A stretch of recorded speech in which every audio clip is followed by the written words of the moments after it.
presidentin e Bankës Botërore Müller, ekipet e tyre, sepse besoj që është një moment shumë i rëndësishëm pas një sër zgjedhjesh në rajon dhe në funksion të vijimit një procesi që mban emrin e Berlinit, por që është një proces që duhet të jetë gjithmonë më shumë i zotruar nga aktorët e rajonit dhe sigurisht me mbështetjen e Komisionit Evropian dhe të gjithë aktorëve të tjerë relevant. Është e qartë tani më që ripamja e çfarë duhet sistemuar në letër, ashtu siç e nënvizoi dhe komisioneri në ndërhyrjen e tij, është sistemuar. Kemi një plan veprimi me rreth 115 pika në funksion të një transformimi rrënjësor në kuadrin e lëvizjes madrave, të shërbimeve, të kapitalit, të punojësve të kualifikuar, që do bëjë rajonin shumë më tërheqës për investime, shumë fleksibël për shkëmbimet e brendshme tregtare, duke përshpejtuar afrimin me Bashkimin Evropian dhe njëkohësisht duke përshpejtuar ritmet e rritjes ekonomike dhe të mirëqenies. Dhe për ta mbyllur me këtë pjesë, jemi vërtet shumë të inkurajuar nga fakti që në nivelin politik ka një dakordsi të plotë, në nivelin e marrëdhënieve me Komisionin ka një sinergji të plotë.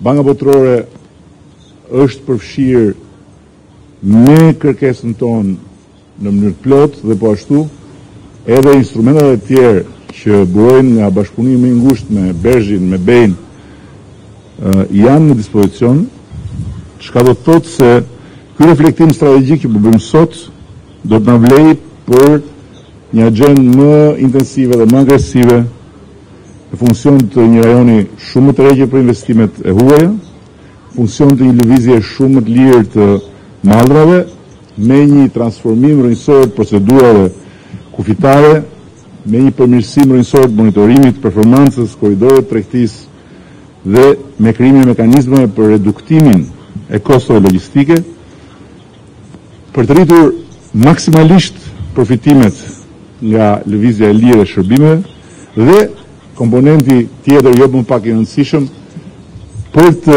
fuqizuar ekonominë digjitale si një front të ri të rritjes ekonomike në rajon. Nga ana tjetër, pata kënaqësinë të shkëmbej me komisionerin në një mëngjes pune opinionet lidhur me statusin aktual të marrëdhënieve të Shqipërisë me Bashkimin Evropian. Folëm për zgjedhjet si një moment i rëndësishëm i ka përcyer me sukses. Folëm për vullnetin dhe domosdoshmërinë që të vazhdoj ajo që u nis si një qasje e re dhe vullnet bashkëpunimi mes qeverisë dhe opozitës. Nga ana tjetër e njohëm komisionerin me planin e këtij mandati në funksion të reformave, në funksion të një transformimi rrënjësor të shërbimeve për publikun si një aspekt i rëndësishëm i luftës kundër korrupsionit dhe rishfetit, në vizuar domosdoshmërinë e vazhdimit të procesit vettingut si proces kyç për Shqipërinë, por edhe për përshpejtimin e procesit integrimit. Nga ana tjetër ndam pikpamjen se përpjekja për të kufizuar fluksin e azilkërkuesve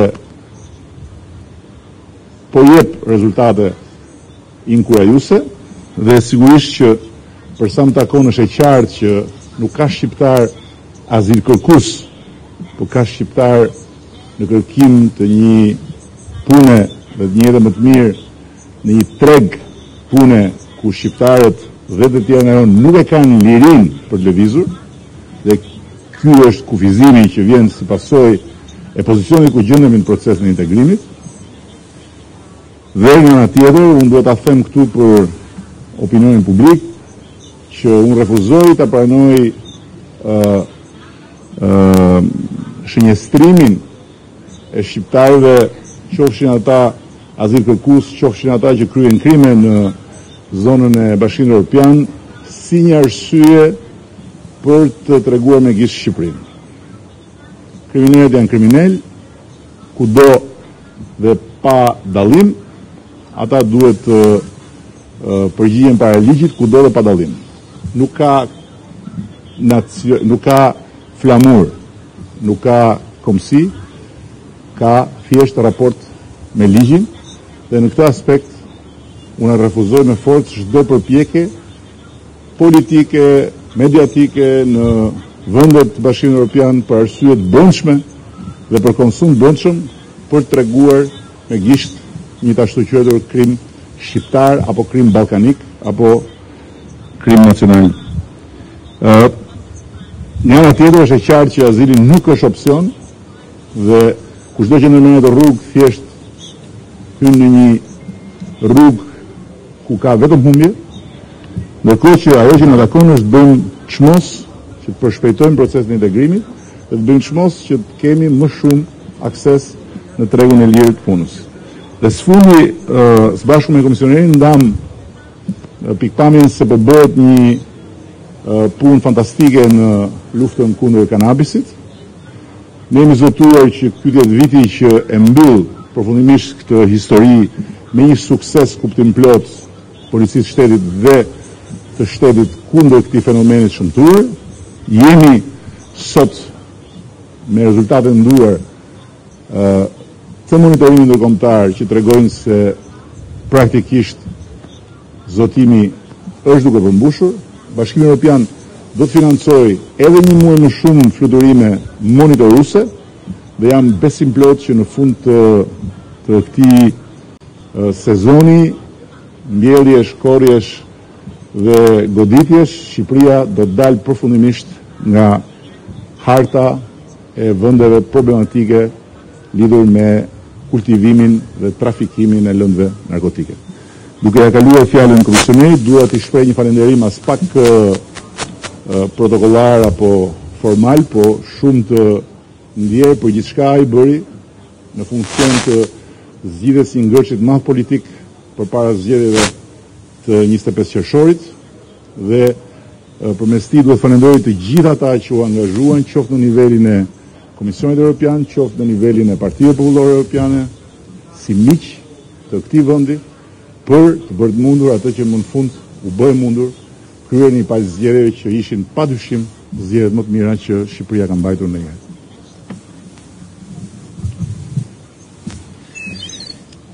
Thank you, Prime Minister.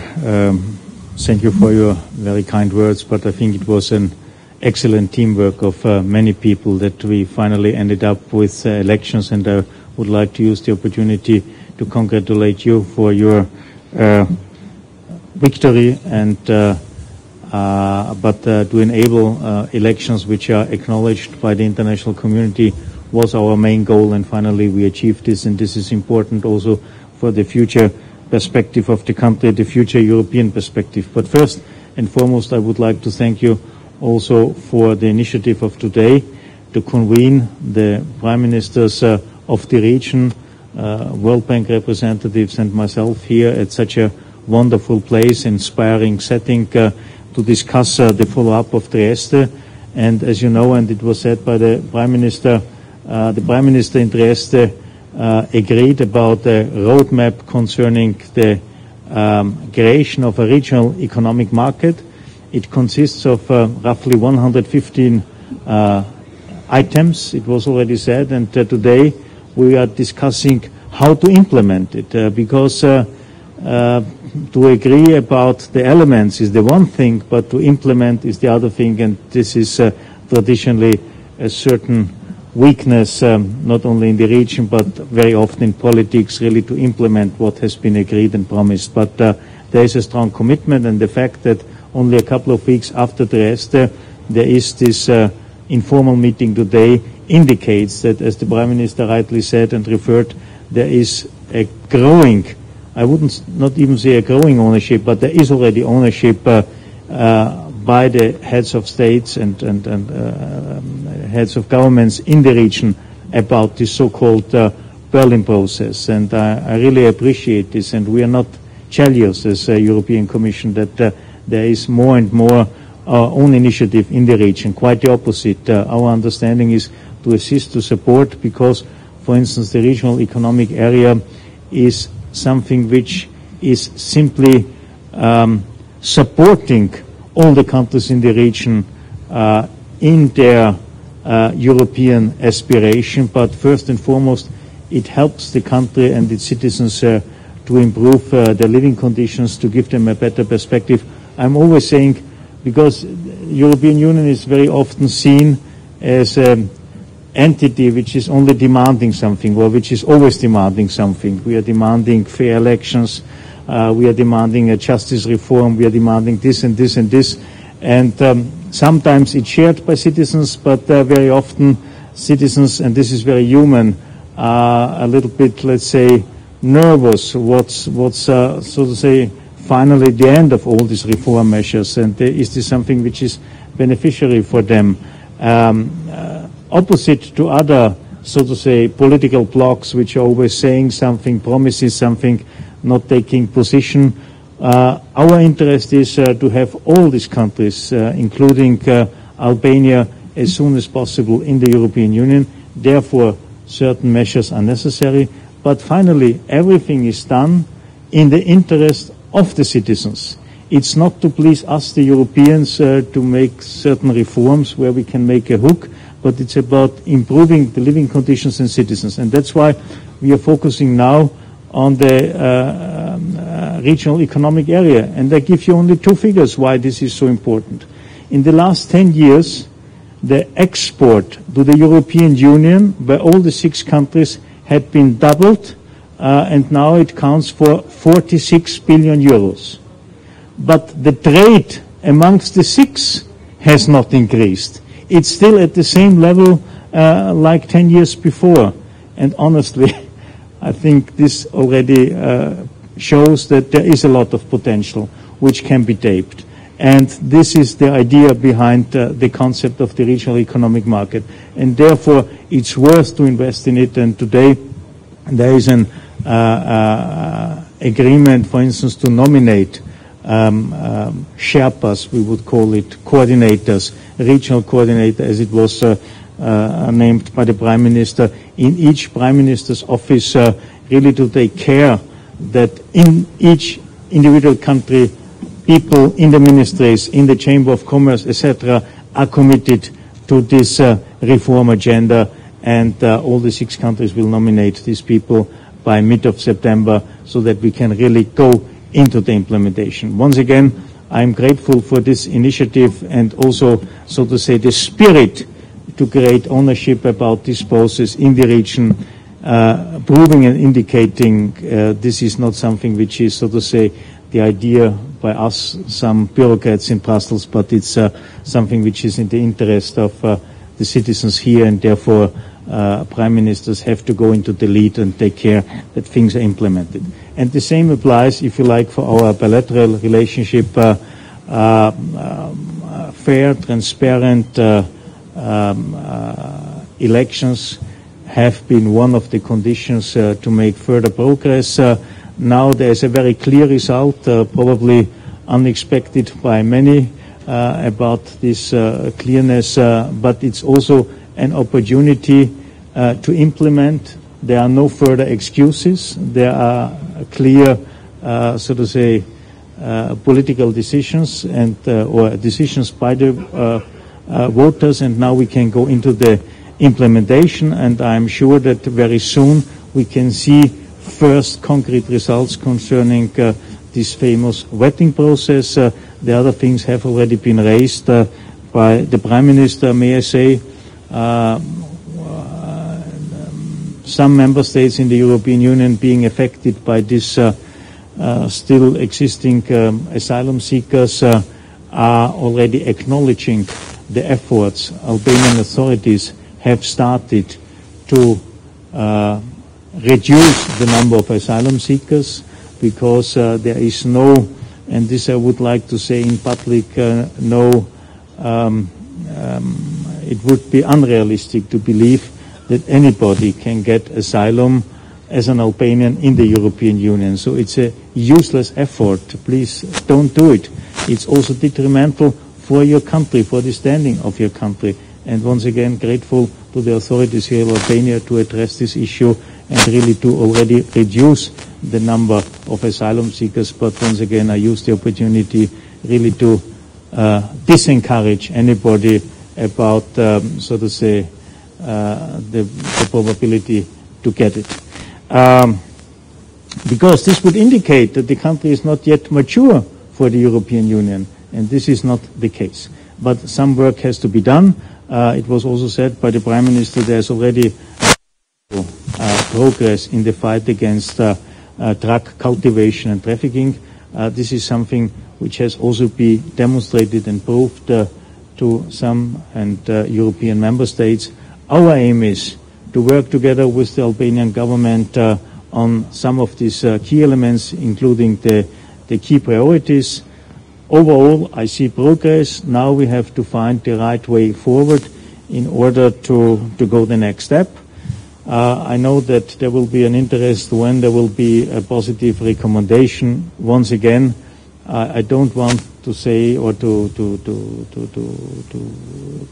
stick to a certain date, because it's about political cleverness to make the right step at the right moment in order to submit a report from Commission side to the Member States, which is accepted by the Member States at the right moment. So it's about quality and not speed, but of course we would like to find a kind of harmonization between the two elements. But the aim is really to get a final endorsement by our Member States to get the next step. So that's why I'm asking you to understand that I don't want to fix on to be, so to say, fixed on a certain date, but be reassured that my team and myself have every interest to push forward Albania. Otherwise, we wouldn't have invested such a lot of energy, what we have done not only the last couple of months, but also the years before. And as I'm always saying, investment means to get something back, and we are investing in the European perspective, and the return should be the European membership at a certain moment for Albania. Thanks a lot.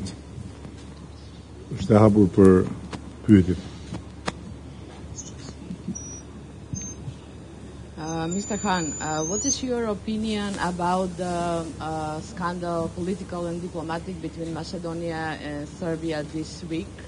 Have you been, Brussels, involved in solving it?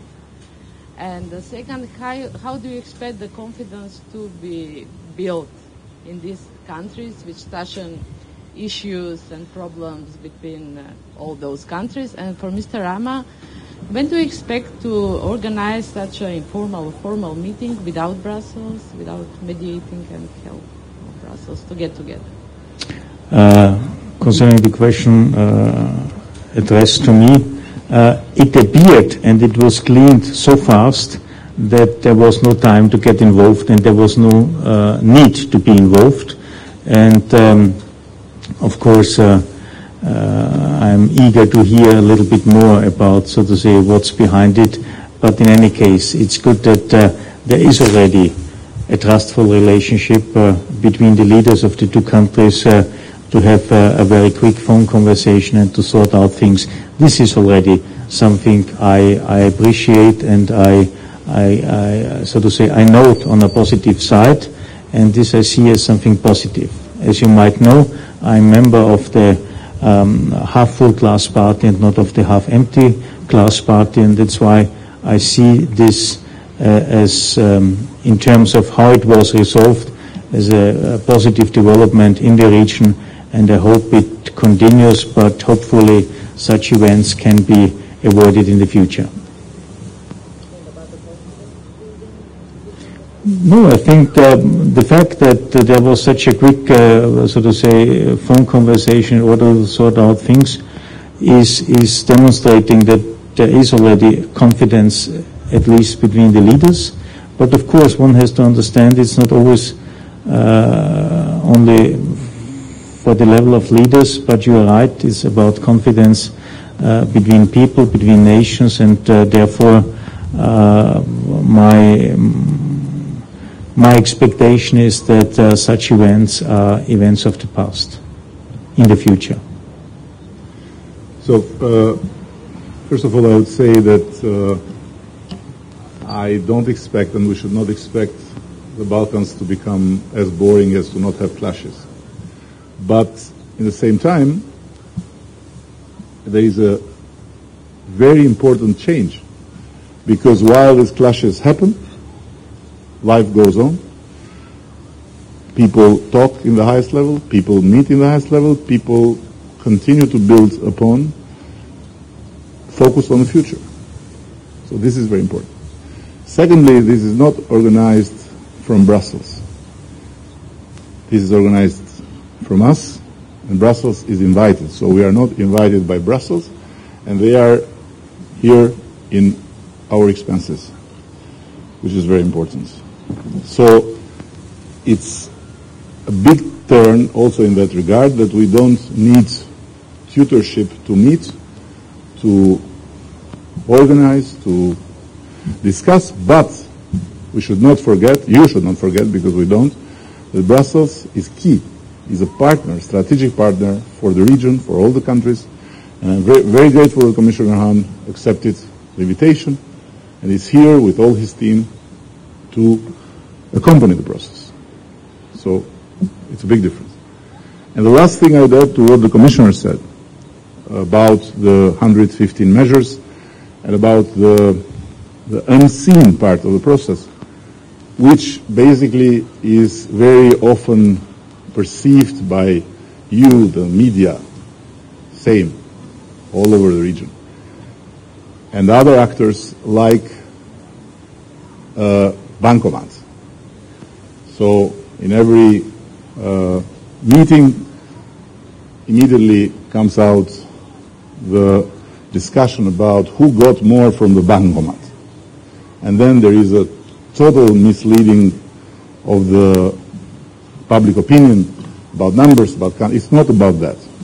Of course, there are programs that are there and projects that are going on and financing that is there for the countries, and there is in no way one country getting more than the other country and so on.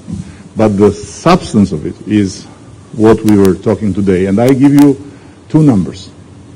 Commissioner stated very clearly, in 10 years, the export of these countries towards Europe has doubled. The export of every country in bilateral basis in the region is the same. And we have to be aware of what we are losing there. It's a big potential. And one number is that only by implementing some of these 115 measures, we can save and get in our budgets 900 million euros, which is huge. And the other number is that we have a so problematic interconnection in terms of trade that in 1 year we lose 3 million years in terms of time, hours, 3 million years in customs. I'm talking about goods. So hours that are lost in customs, in goods exchanges and transportation, that is unbearable. So we have to reduce these 3 million years of bureaucracy and of non-tariff barriers and of completely different ways of treating administratively the goods, and make it much more flexible. And this is economy, this is growth, this is what we can do based on our own potential. And to conclude, being each of us in its own, we are very small markets and we are very small economies. Being all together, we are an important market and we can become an important economy. Of course, important economy for our own needs. So I think this part of the process is fundamental, and we will focus very much as the Albanian government, and I saw also from the other colleagues that it will be a very important focus with the help and assistance of EU, World Bank and the others to kind of unleash that part of growth and export that is blocked because of all this crazy bureaucratic and administrative barriers. Zoti komisioner, thimi televizionit Top Channel. Zoti komisioner, bën 4 vjet nga nisja procesit Berlinit, me sër projektesh, le të them, shumë pak për tyre, po më thënë fare, ka nisur zbatimin. Kur prisi realisht që këto projekte financuar nga Bashkimi Evropian të nisin zbatimin në gjithë vendet e Ballkanit Perëndimor, dhe pyetja e dytë është, ju në fakt jeni kujdesur në Twitterin tuaj thoni që zona ekonomike rajonale nuk nënkupton bashkimin antarësimin e Ballkanit në Europë. Ku e shikoni këtë proces Ballkanin? Dhe për ju zoti kryeminist, ju cituat që refuzoni të pranoni etiketimet për shqiptarët si kriminal duke nënkuptuar ndoshta Holandën. Folit me komisionerin për problemin e ngritjes dhe në media. Faleminderit.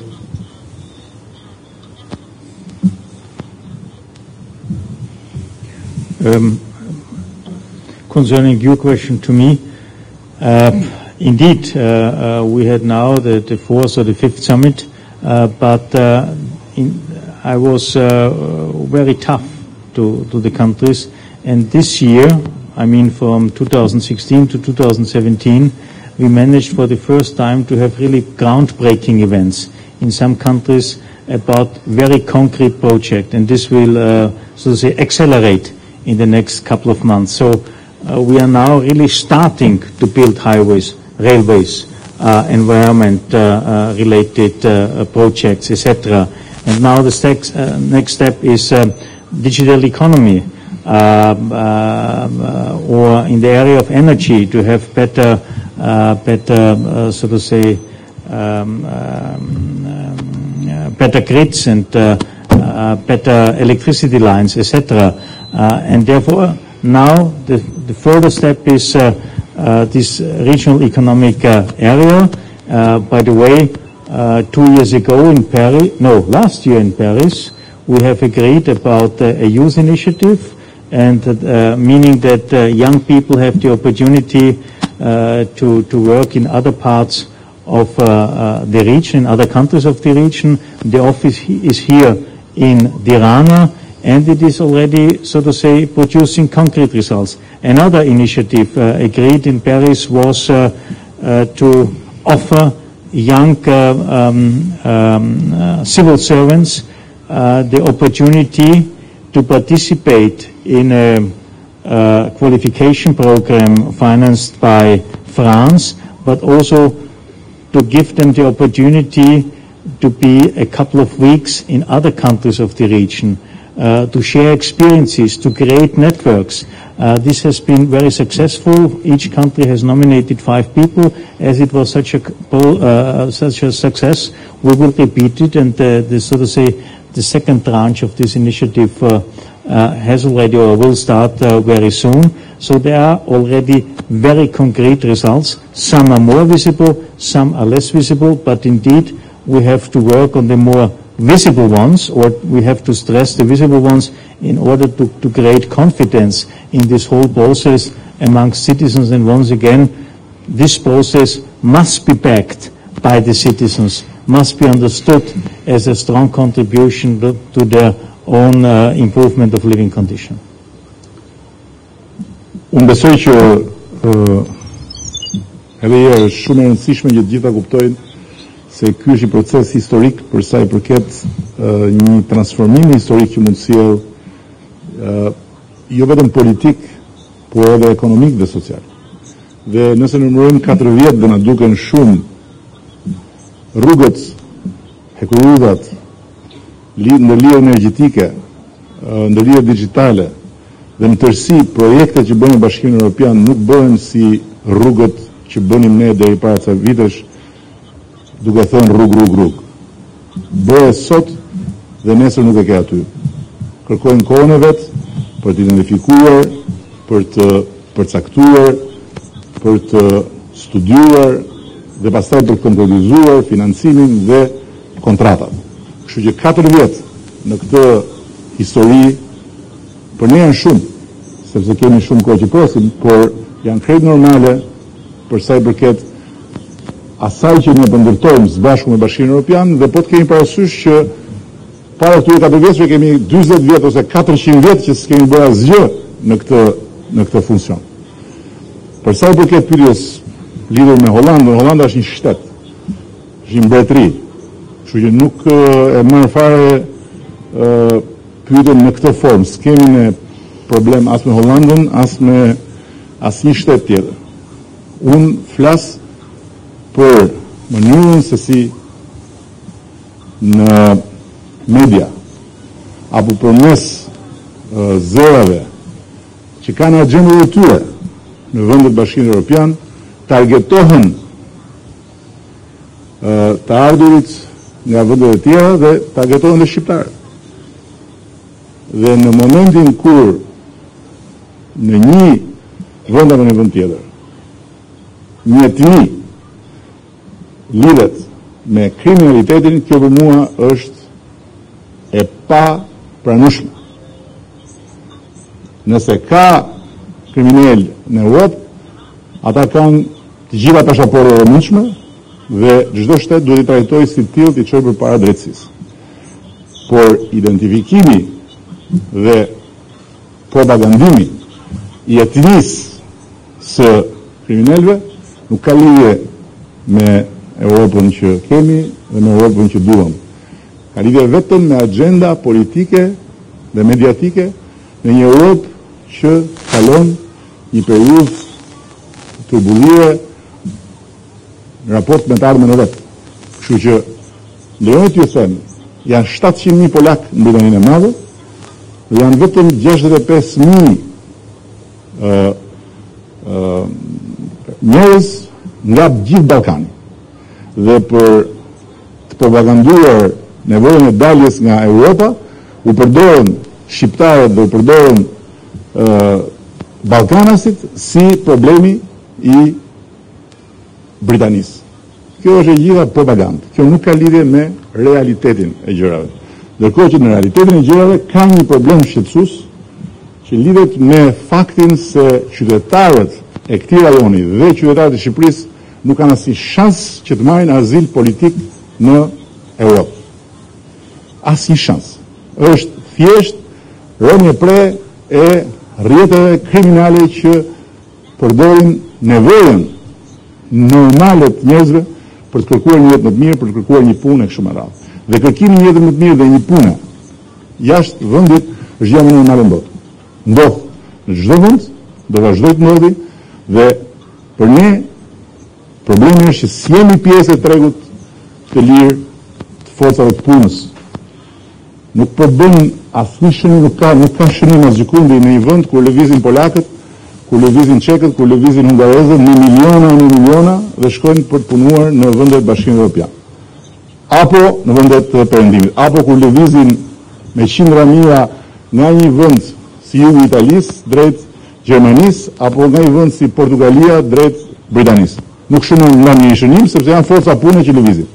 Kur lëvizin shqiptarët ose lëvizin tjerët që nuk janë pjesë e kësaj e këtij tregu, ato e mbajnë shënim edhe fillojnë historitë. Ne duhet bëjmë pjesën tonë dhe bëjmë pjesën tonë.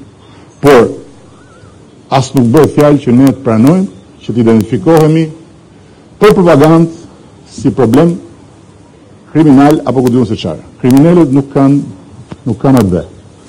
Janë njerëz që bëjnë krime dhe të shkojnë të paguajnë sipas vendeve.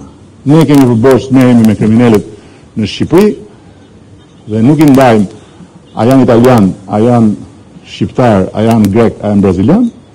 Ata të merren me kriminalët në vendet e tyre dhe mos na shqetësojnë me këto ndarje, se këto ndarje për ne janë pa lidhje me Europën ku jetojmë.